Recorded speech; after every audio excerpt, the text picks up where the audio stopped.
You're watching Shift Happens Beyond the Boxes, where we take a look at the inner workings of the moving industry. Hey guys, Jason Bergenske here with Shift Happens. Today's our live stream. We've been trying to do them every other week. This last week we did not do one because it was 4th of July, or the last time we would have done one. So anyway, but I got Nick with me, our Director of Operations for both MoveitPro Software and Lion's Den Booking Service. And we're going to take some questions today. We're going to allow some callers in.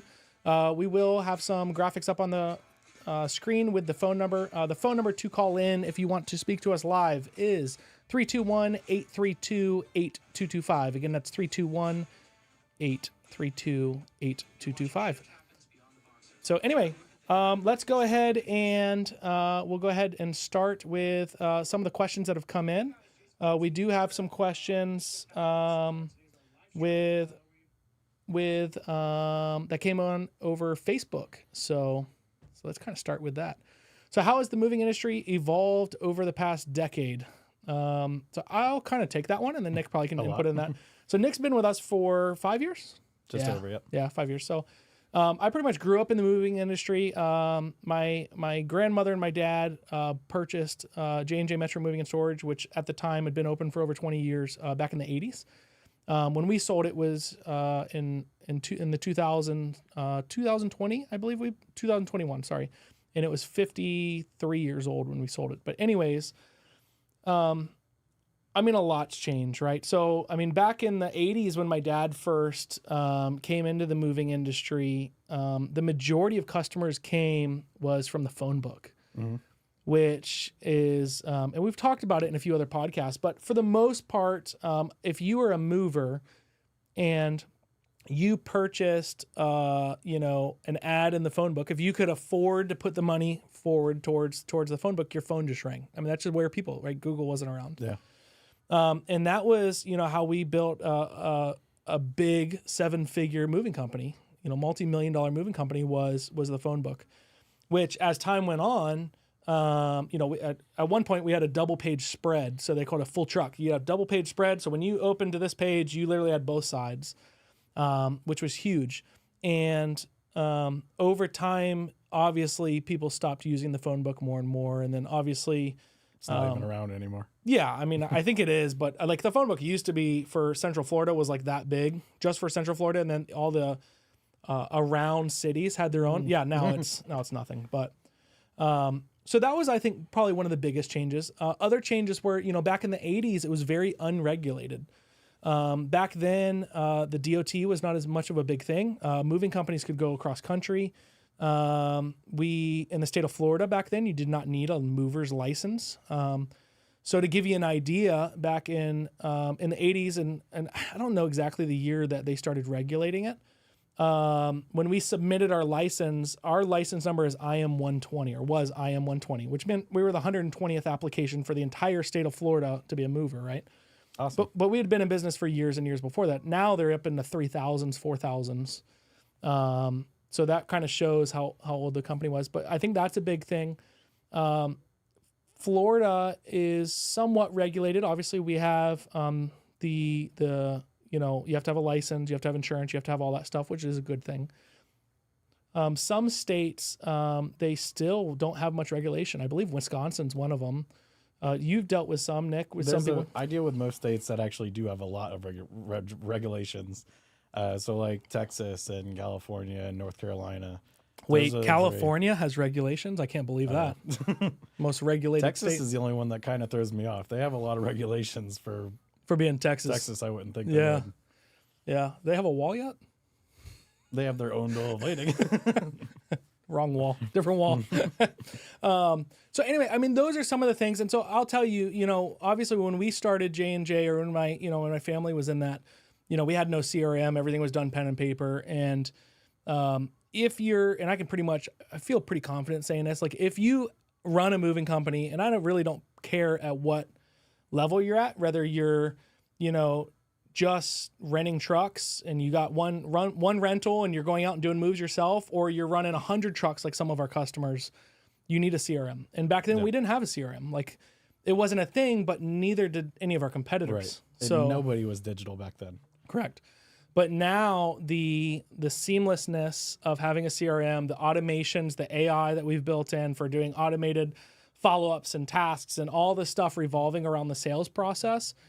If you're a moving company in your apples to apples, oranges to oranges comparison, and one's moving, using CRM like ours, like MoveitPro software, and I'm sure a lot of the other softwares also, or you're one that's not using software at all, I can guarantee you, apples to apples, oranges to oranges, that's the only change or only difference. Our customer is going to beat your customer, your moving company up every day, all day long. Not even just for the ease and simplicity of it, but the mistakes that you're going to make without even knowing it. Yeah. On paper, you can't track everything. You can't judge everything correctly. Just the time savings. The time savings. The fact that you as a moving company owner can actually spend time building your company rather than doing paperwork, and I think is a big thing. So, especially nowadays, most smaller companies, their owner is still on jobs. They don't have time to deal with paperwork while trying to talk to a customer while being at a different move. Yeah. It's just unreal. Yeah. Yep. So I think that's a big thing. Over the last, several years, there's been some call centers for moving companies. That's a big, huge, awesome thing. Like, I wish we had it back then. Sorry.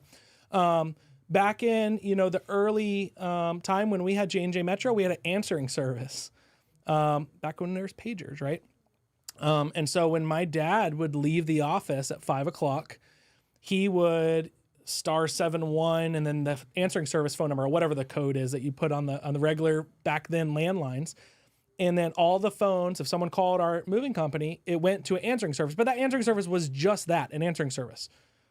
They'd say J&J Metro, moving and storage, how can I help you? And if it didn't matter what the person said. The person could say, I need a move right now. I need an estimate for next month. I need whatever the thing was. All the answering service said was, oh, well, perfect. We're going to go ahead and write this down. We're going to send it over and you'll get a call back within 24 hours. Like, that was standard back then. Yep. And so, there's several companies now. We're one.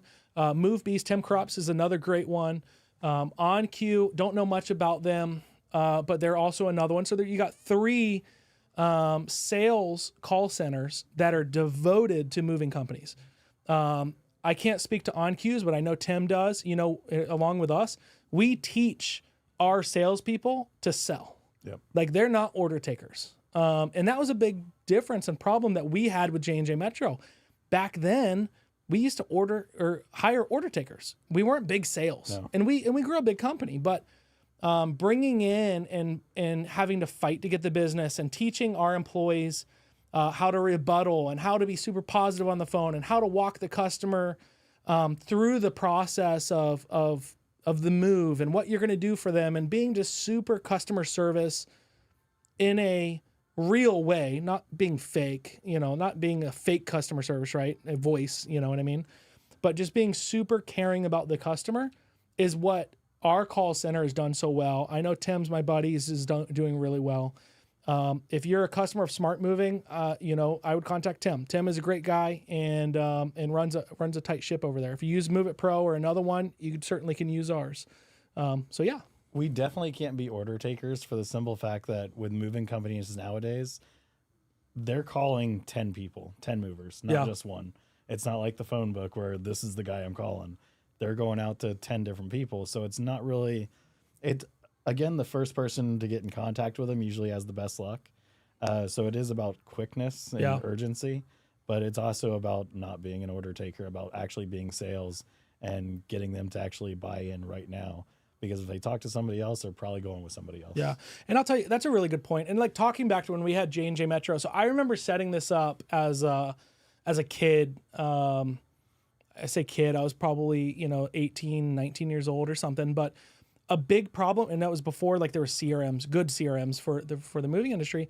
We used to get leads that would come in on our website. So my dad was one of the first early adopters of a website. Like, got it back in the 90s.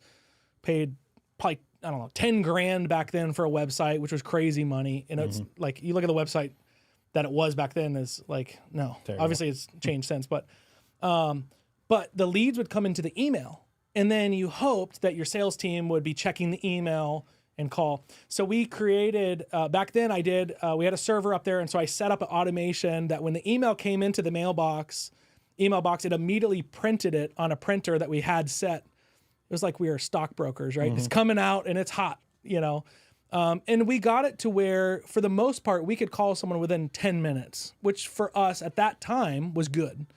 Our call center now, I think we're 2 minutes max. Like sometimes they come in and like the customer, literally our sales team will call them for Lion's Den. And the person will be like, I literally just hit submit. They're still on our website.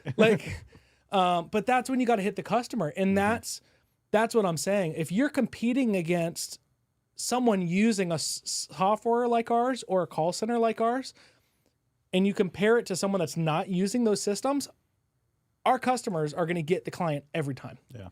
Because, I mean, that's just the way it is. So anyway, hopefully that answered a couple of your questions. I'm going to go on. Let's go ahead. Another one here. This one came in from Facebook. Sorry, there's a few. Let me pick a good one.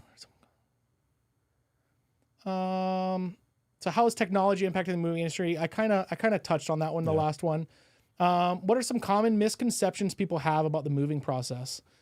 So I'm not really sure necessarily specifically what you're meaning by that one, but here's what I can say is like, you need to have systems set up for every move you do.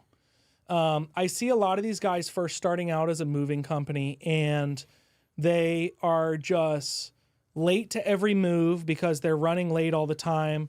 They're not strict on their guys. They're not taking out enough pads and dollies. They're running out of materials out on the job. Like they're literally chasing their tail trying to get the job done.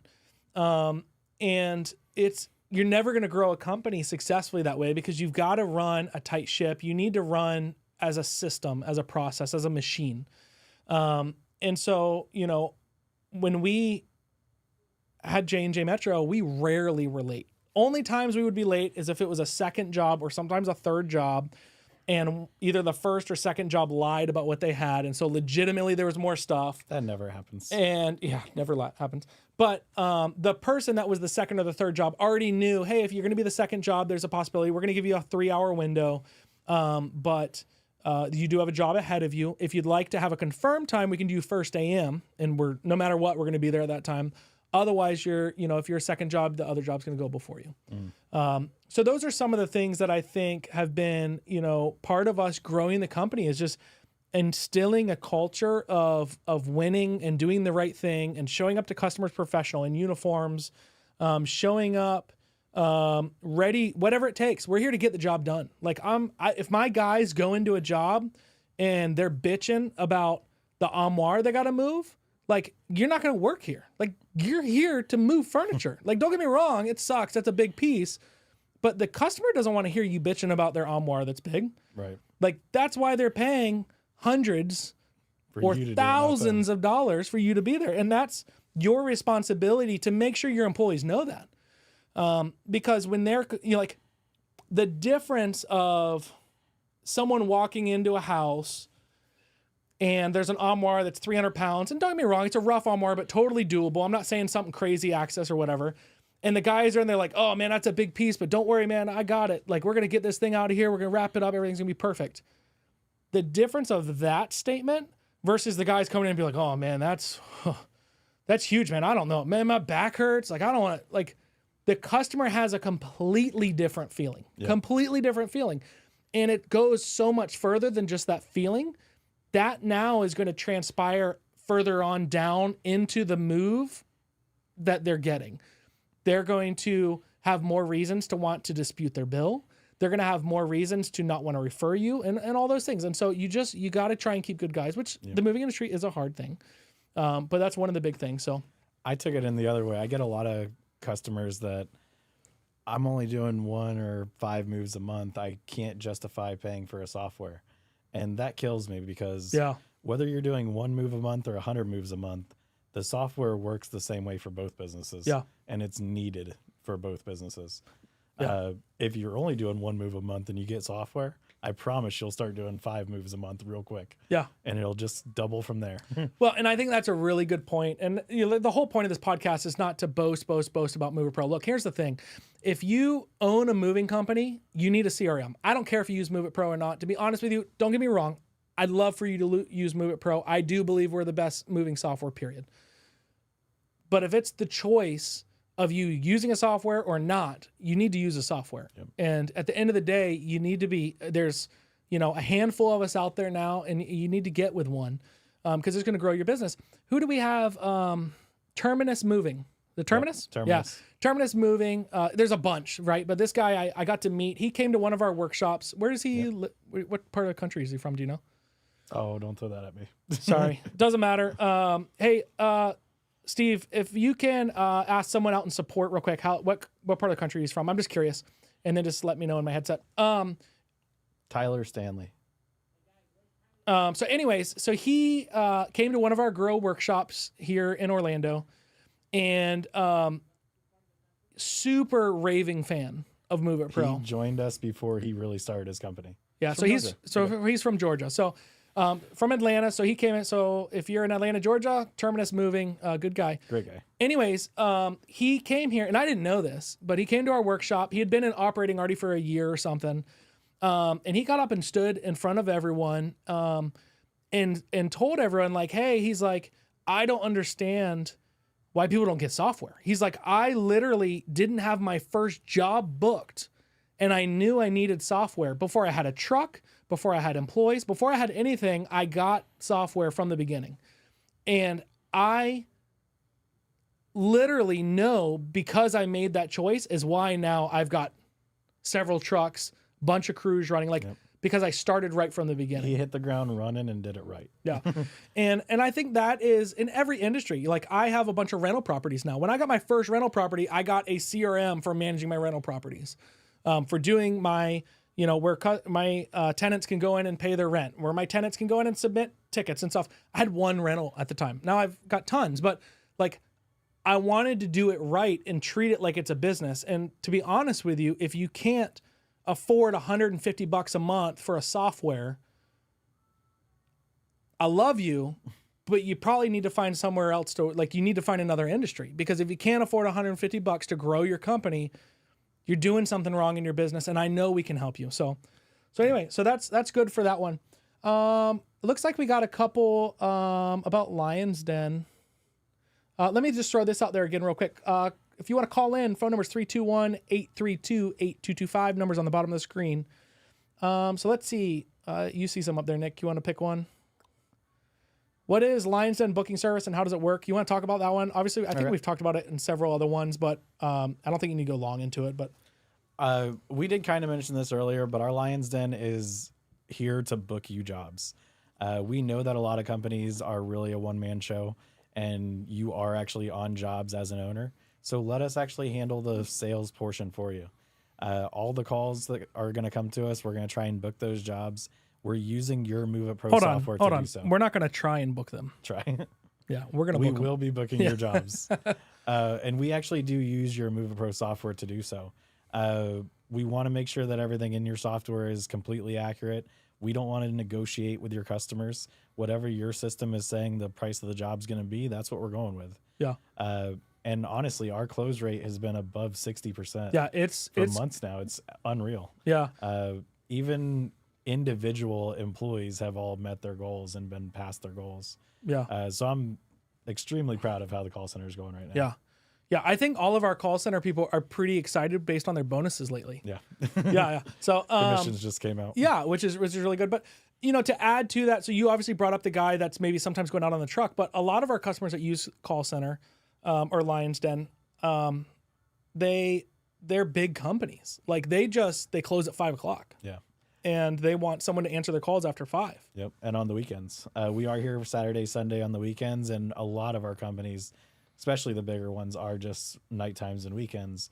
And then our smaller companies, we actually handle all through the day, and 8 a.m. to 10 p.m. And then the third set of customers is the overflow. What do you talk about that? So we actually have quite a few that they like their sales reps and they didn't want to get rid of their sales reps, but it's one guy. and he can't handle 3 calls that are coming. I mean, at a couple once. of them have like 4 or 5 reps, but Yeah. the point being for overflow is that if you're a moving company, let me rephrase that. If you are any company, and a customer calls your phone number to get an estimate, this is a hot customer, and they hit voicemail or they sit on hold for 15 minutes, they're gone. they're gone. Like, they're gone. You just missed the opportunity right here. We're booking between 60 and 70%. You lost that customer 60%. That's huge. Like, so the point being is what a lot of these companies are doing to test the waters is, look, you know, I want to see how it's going to go. I want to listen to your calls, which, by the way, are all recorded. You can literally log into MoveitPro. The second the call is over with, listen to the call. Which I don't think anybody else has. No one else does that. Talk about transparency. Like there's no bullshit. Like, there's no like, oh, we called the guy 20 times, but we have no proof. Like, no, you can see everything. Listen to the call. Listen to our team. Listen to how we speak to them.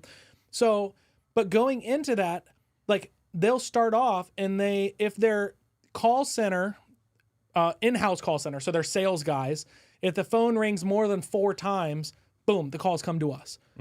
Our agents pick up within seconds. People don't wait on hold.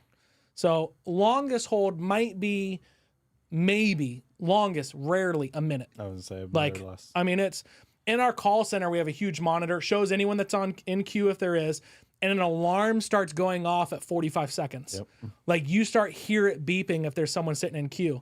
So, and then obviously we have a manager that's managing the reps, managing stuff going on. So, in my opinion, we, for the most part, I think, can run a tighter ship and a tighter sales department than you would be able to do in-house. Right. Because unless you're doing, $50 million a year as a moving company, you don't have the resources to have a team of 25 people answering your calls so you never hit voicemail, managers training the people, all the people are in sales training, all of those people are held accountable, all of those people. And here's the best part about it. If they don't book anything, do you pay anything? Not at all. Not a penny.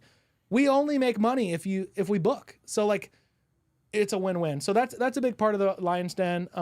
I'm pretty passionate about it and pretty excited about it because we didn't have it when we were young. And I'll last rant on that and then move on. But my father, with me as a kid, worked a lot. So he during that time with my grandmother, built J&J Metro Moving Storage to be a multi-million-dollar moving company. And even then, my dad was working 60, 70 hours a week. So my dad was a great dad. I'm not saying that, but he worked 60, 70 hours a week. Don't get me wrong. The moving company provided an amazing life. We had a house on the beach.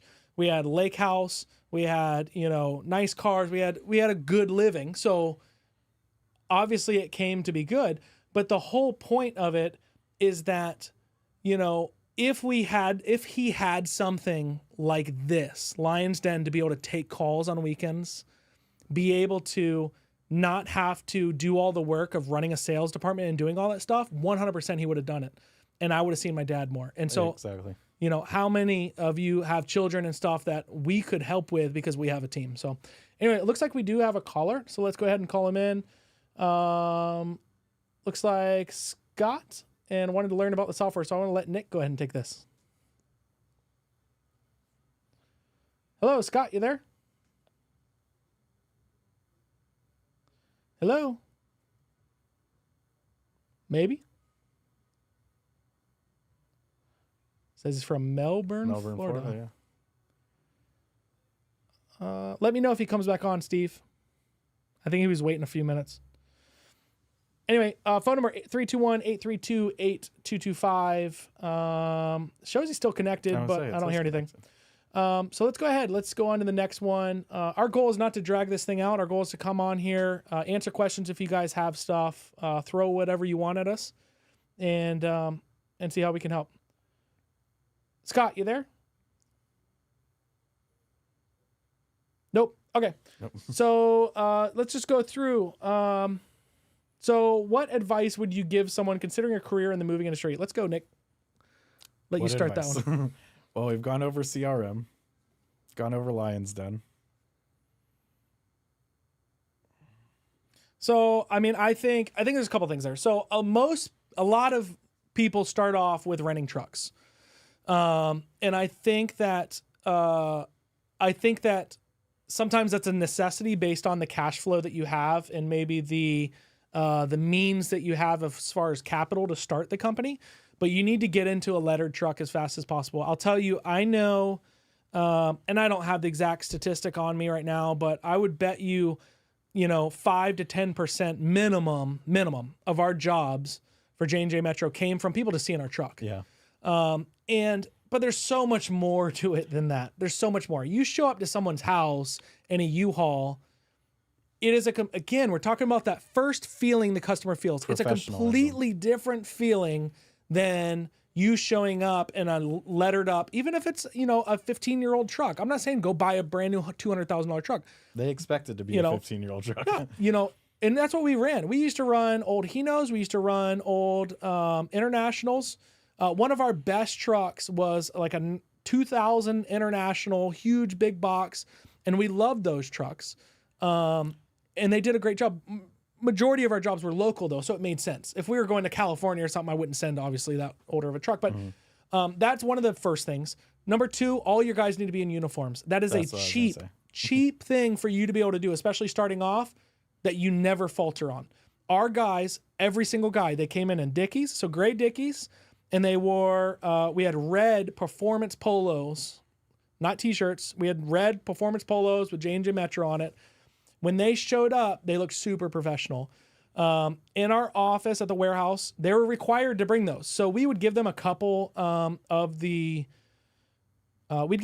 shirts, depending on how many hours they were. We'd give them a few of those. And then most of them had no problem buying Dickies. But so we would, they'd come in, and if they didn't have what they needed, we'd give them another one, or if it like repeat offender, not bringing in their uniform, they either go home or you got to buy one, like from the, J&J Metro store, which we had them in stock. But when we went out to jobs, you 100% were in uniform. Yep. So they think maybe Scott's there. Hey, Scott, you there? No? Scott? Choices have been in for over 3 minutes, almost 4 minutes now. Nope, still not there, Steve. It's all right. So how important is customer service in the moving industry, and how can companies excel in this area? That's really just this day. I mean, people expect to be treated like kings wherever they go. Yeah. So we always have to have that better service, go above and beyond. Make it easy for them. Be all about service, not about an order taker. Yeah. So. I mean, I think customer service is a huge driver in any business. And this is something that, as time has gone on, in every industry has. But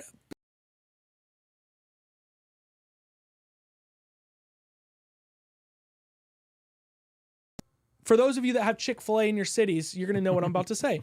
You compare going through a drive-through at McDonald's or Wendy's to a drive-through at Chick-fil-A. Completely different. Which one's more expensive? Not by. Do you know why they can? But they can. 100%. You go through Chick-fil-A, they're going to say, I worked at Chick-fil-A. I got fired from Chick-fil-A. One of the employees in the back talked about my mama, and we got in a fist fight in the back, throwing grease. Anyways, I was like 15. So, but, sorry. The Chick-fil-A, you are instilled. They hire young kids. They teach them about customer service from the beginning. Mm-hmm. And you are required. You will get fired, but you are required that when a customer says thank you, do you know what they have to say? My pleasure. No ifs. No, you have to say it. You can't say you're welcome. You have to say my pleasure. But that is how important customer service is to them. It's much more than that. Obviously, them, the employee replying back and saying, oh, you're welcome, is still acceptable in any other industry, and you would feel pretty much the same. But they instill it so much into their people because they want the customer to feel it. They want customers like you and me to say, dude, their customer service is so amazing that their employees literally will say the exact same thing to you every single time you say thank you. Every single time, without falter. And so that was, that was a really cool, interesting job for me I had when I was a kid. And it was only like a few months. But anyways, it was good in the sense of their customer service there is phenomenal. And it is true. Most of the employees at Chick-fil-A are younger. I'm talking like high school to 22, 23 for their average employees, but they're getting them when they're pure and they haven't had a bunch of other jobs to be instilled in already shitty customer service. And I think that's where we've had success here is finding people that just have amazing attitudes and mindsets. And those are the people we continually bring into our company rather than someone that has 20 years of experience. Because typically, not always, typically the person with 20 years of experience has been taught or they're really set in their ways. They're set in the ways of how companies are now doing things. So it's an interesting philosophy. Customer service is very important. I think that you need to treat your customers like you would your family. You need to treat them in the sense of you need to do what's right. You need to be respectful to them. You need to show up on time. You need to do a fair job for a fair price. And you need to ask for the business. You need to be, you need to do what you need to do. So that way, that customer, before they hire you, after they hire you, during the move, and after the move, is happy they made the decision to go with your company over 2 Men in a Truck, College Hunks, all the other ones. And not that they're bad, but, that they're happy they went with you. Yep. If I'm hiring someone, even for a sales rep, I'd rather hire a restaurant or customer service person over a salesperson. I can teach you sales. I can't teach you to be nice to customers. Yeah. Yeah. And there's other things. In our salespeople, we want them to be, they can't be scared of the phone. Yeah.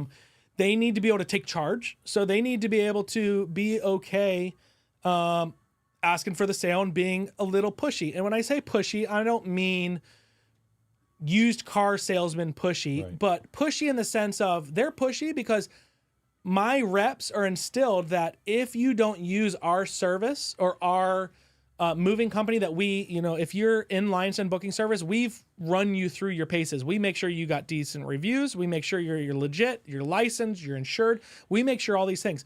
So our reps know when they are talking to a customer that you're going with a reputable moving company. They make sure, obviously they're representing that company. They're answering the phone as that moving company, but we are instilling into them that there's rogue movers out there. And we don't want this 75-year-old grandma that's calling in that needs to move to a nursing home or needs to move stuff in her house. We want to make sure we are the ones that are booking her job with a moving company that's licensed and insured rather than her calling the next guy, which might be a rogue mover that's going to rip her off. Right. And that's what we mean by being, we're a little bit on the hard sales on that because we want to make sure customers are taken care of properly. Yep.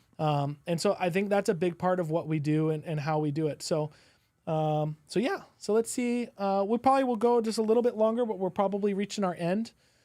We've had so many people submit so much online. Let's see if any other ones came in. What are key trends you see shaping in the future of the movie industry? So this is one that you could go a bunch of different ways, right? But the trend that I spend a lot of time on thinking about, investigating, and reading and watching and stuff on is when is the moving industry going to get back to a wealthy career path rather than all of these movers that are busting their ass and making pennies because there's not enough moves happening. And so obviously the elephant in the room is the interest rates, which is the big thing. And so I'm a pretty firm believer in a couple things that I think are going to happen. Could I be wrong? Absolutely. I've been wrong about a lot of things in the past, but there's no question that I am pro-Trump based on the economy. Doesn't mean I would be his best friend. Doesn't mean that I think he's the best person in the world, but I think he did a great job during the last time of when he was in office as far as Businesses were doing good. Obviously, he got hit with COVID during his presidency, which throws a lot of statistics off, which a lot of people want to aim on. But the reality is, before COVID, I think we were in one of the strongest economies that we had. Nick worked with us. The moving industry, for the most part, I think was doing very well. Yeah. And I like to see my friends winning. I like to see the people that we work with winning. And so I'm a firm believer that when Trump gets in, interest rates are going to drop down. I don't think we're going to see the 2% interest range again. I think we're probably going to be in the 4s or 5s. But when that happens, based on history repeating itself, I think there's going to be an influx of buyers, which is amazing for us movers. Because when there's an influx of buyers, there will be an influx of sellers because people are going to be selling their home to buy the next home. And when that happens, someone's got to move all those people. Here's the good news. Probably, a fifth of moving companies, or eighth, something like that, have gone out of business over the last 2 years because of the shitty economy, because of the interest rates. And so when that happens, there's going to be influx of so much business that moving companies that are operating right now are going to have, probably to the point where you're going to be busting at your seams, which was very similar to what happened with a lot of moving companies during COVID, because so many people were moving during COVID. Everyone was getting stimulus money. People could work from home. So everyone was moving to what state they actually wanted to live in. And so all these movers had a bit influx. So I think that's going to happen again. In addition to that, I think house prices are going to skyrocket again, because you're going to have bidding wars again. You're going to have people that have been holding out for 2 years, 3 years to buy a new home. And now you're going to have 20 people trying to get the same home. And what happens with that home's $300,000 and you got 20 people looking to buy it, the sellers are going to bid it up. I mean, it's going to get bidded up. So I'm not saying that's a great thing, but the point being is I think the economy is going to start correcting itself. We see it a little bit in flux already, which is really good. Obviously, interest rates have not come down much at all. But we are seeing some moving companies starting to do good again, which I think is really good. Do we have that caller back in? Say, it looks like another. All right. I think he just popped off. Just disappeared. That's funny. All right. Well, we need to figure that out. I'll give him a call after this. Yeah, it would be good for him to be on here. So what are the most important qualities for a moving company to have to ensure long-term?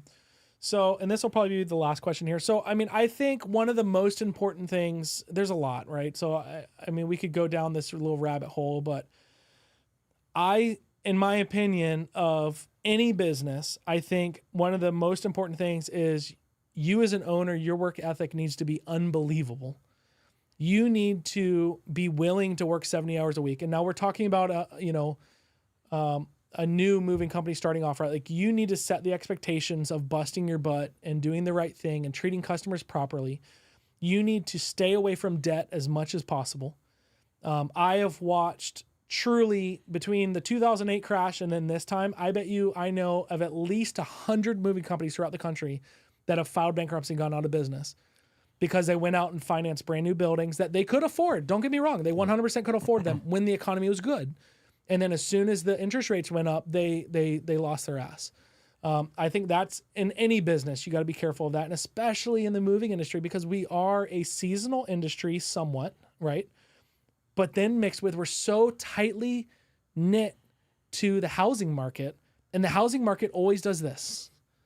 And so you got to think about that. I'm not saying don't buy a building. I'm not saying any of that. I think that is the biggest wealth creation, is purchasing your own land, building a building, owning your own trucks. All of those things I think is wealth creation. And I have done it. We have done it with our company, but you need to make sure that you can afford that and you're not stretching so thin. I will say this in business, and I've done this personally. You often can on paper afford to do something, but if shit hits the fan, you can't afford it anymore. And what I mean by that is like buying a building, buying new property, hiring 20 employees, right? Whatever the situation is, you need to make sure that you don't take such a risk that you could take down the entire company if something changes beyond your control. So you can't control the interest rates. You can't control the housing market. So if you purchase a building and it's using up, 80% of your current profit and it's a good economy, that's a bad decision. Yeah. Because as soon as the economy goes down 20, 30%, you're screwed. So I think that's a big part of, as far as we're talking long-term growth. What else you got, Nick? Honestly, everyone wants those big 4 or 5 bedroom homes. Yep. Don't feel bad about taking the 1 studio apartment moves. Yeah. They're going to add up. And as long as you have jobs for your guys to do, I would much rather have 4 small jobs in a day than not take a job because I'm waiting on that 4-bedroom house. Yeah. I mean, yeah, and we had specific crews that, they would mostly just do studios and apartments, and we were able to double stack their jobs. And don't get me wrong, 100%. We wanted the bigger homes. They're more profitable. They're usually better customers. They're more laid back. They're not bitching about the bill. They're, but we didn't turn down apartments. We did apartments all day long. Orlando has a decent amount of luxury apartments. I'm sure most cities that you're in do. Some of our apartments cost as much monthly as if you were to rent a nice house. A lot of them nowadays. Because they're in 40-story buildings. But the point being, those are good jobs that they're going to keep your crew busy. Your truck's going to be parked out in front of that beautiful building. Other people are going to see it. Other people are going to see it. You get referral, repeat. You need to stop looking at your customers as one job. They're not one job. They're one job them, but then when they tell their friends who they moved with, and when they tell all the other things that revolve around them, and the relationship you build with them creates more jobs. Yep. And I would, our referral and repeat business was astronomical for J&J Metro. We've been in business over 50 years. I remember getting calls with our sales team of someone calling in and being like, hey, a little old guy, calling in and being like, I used you guys 30 years ago. My wife went through the filing cabinet and pulled my old invoice, and that's how I had your guys' phone number. Like, that's huge. This guy used us 30 years ago. We thought he was only one job, right? No, 30 years later, books with us again. But the point being, obviously, they're a lot closer together than that usually. People are moving more than every 30 years, but that was a big thing for us. So that brought up another point. Actually have your guys have some cards too. Yeah. Because while they're on site doing a move, all the time people will come up to them like, since I'm seeing you guys, I got a move I need to do. Give them a card. Yeah. So that's perfect. Thank you guys so much for tuning into this live stream. We do have a podcast that just hit, I think it was yesterday or the day before, which was with the Lone Arranger, which is my yacht buddy. He has a yacht at the same marina as me, and he is a mortgage broker, owns a big firm, over 35 years. And we talked some pretty good stuff as far as things that you wouldn't really think that a normal mortgage broker would discuss, as far as creative financing, things that are out there for self-employed, him not caring about you having a creative accountant if really you're making $500,000 a year and your taxes say 30, options he has for people like business owners for buying real estate, buying investment properties, and that's another thing, obviously. And then we're going to end this, but a big part of my wealth creation has been real estate. And I think that's a big part of, building a successful company and a successful brand, and then obviously creating a legacy. So thank you guys so much. We'll tune into you next time. Yep. Thanks for tuning into our podcast. If you haven't already, hit the subscribe button and get notified each time a new one comes out. We'll see you next time.